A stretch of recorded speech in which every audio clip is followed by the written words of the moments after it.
Bien-aimés dans les Seigneurs, bon après-midi. Ce dimanche, nous avons été richement bénis avec le thème du message qui était intitulé « Aucune décision ne doit être prise sans prière ». Sachez que, bien-aimés, la plupart des temps dans notre vie, nous prenons des décisions sans consulter Dieu, sans demander à Dieu quelle est sa volonté dans notre situation.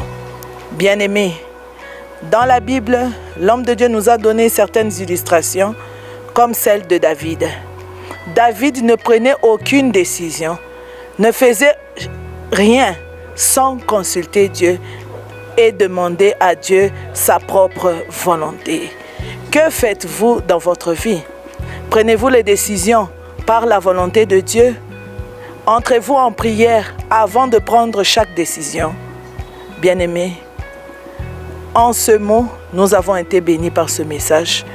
Nous vous conseillons et nous vous exhortons aujourd'hui, avant toute chose, quelle que soit la décision prise, quel que soit le besoin que vous avez, rien ne peut être fait sans la volonté de Dieu. Que Dieu vous bénisse. Bonjour peuple de Dieu. Je me tiens devant vous et je me présente. Moi, je réponds au nom de Nadine Moukole. J'ai pris à Impact for Christ Ministry, branche Lubumbashi. Pour le message d'aujourd'hui, la servante de Dieu a parlé sur l'obéissance. Un citoyen chrétien, c'est un citoyen qui doit entendre la voix de Dieu. Il ne peut jamais faire sans toutefois entendre la voix de Dieu. Et si nous entendons la voix de Dieu, la miséricorde de Dieu et sa faveur est notre partage. Si on est désobéissant, nous aurons le pire devant nous. Je dis et je vous remercie. Shalom. Nous étions richement bénis par la servante de l'Éternel qui nous a dit aucune décision n'est prise dans la vie sans la prière. Et nous devons laisser Dieu prendre des décisions, nous aider à prendre des décisions dans nos vies. Il nous a donné quelques exemples de gens qui ont cherché Dieu avant de prendre une décision dans leur vie. Entre autres, il nous a parlé de Salomon, d'Esther, de Jésus-Christ, de David. Et elle nous a dit nous ne devons pas être des insensés, parce qu'il n'y a qu'un insensé qui n'écoute pas, qui néglige ce qu'on lui dit. Nous devons chercher Dieu avant de prendre toute décision. Et elle nous a dit qu'avec la prière va nous distinguer et nous allons réussir. Shalom peuple de Dieu, aujourd'hui nous avons été bénis par le thème intitulé « Aucune décision n'est prise sans la prière ». Ce que j'ai retenu du thème est que, avant de prendre toute décision, nous devons consulter le Seigneur Jésus dans la prière.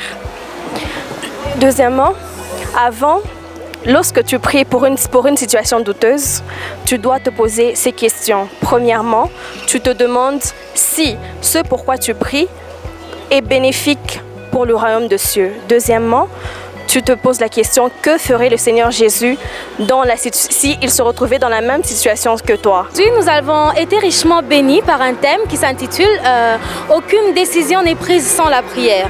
Ce que j'ai retenu durant ce thème est que toute décision, avant de prendre toute décision, nous devons inclure Dieu, nous devons inclure la prière. Peu importe le temps et les circonstances, nous devons prier sans cesse, surtout avant de dormir. Pourquoi? Parce que le diable travaille dans la nuit. Voilà pourquoi dans Job, le chapitre 3 et le verset 7 nous dit que nous démontre comment le diable agit sur nos vies quand nous ne prions pas. Alors, nous devons toujours nous mettre dans la prière, nous devons toujours prier Dieu afin que nous soyons sauvés, afin que nous soyons protégés par Dieu. Shalom peuple de Dieu, nous sommes très ravis de vous présenter le message d'aujourd'hui sur un thème intitulé « Aucune décision n'est prise sans la prière ». Étant un chrétien, toutes choses que nous pouvons faire, toutes choses que nous pouvons commencer, nous pouvons les faire avec la prière. Même dans la Bible, il y a beaucoup des hommes de Dieu qui, avant de commencer quelque chose, ils ont commencé cela par la prière. La servante de Dieu nous a dit, il nous a donné beaucoup d'exemples. Il nous a donné l'exemple de l'Esther qui, à un certain moment, a eu un problème dans son pays. Alors, elle a invoqué Dieu, elle a prié Dieu pour chercher sa volonté. Pourquoi nous prions? C'est pour chercher la volonté de Dieu avant de commencer chaque chose. Voilà pourquoi nous vous invitons, chers bien-aimés, à commencer à chercher la volonté de Dieu avant de commencer chaque affaire. Merci beaucoup, nous vous disons shalom.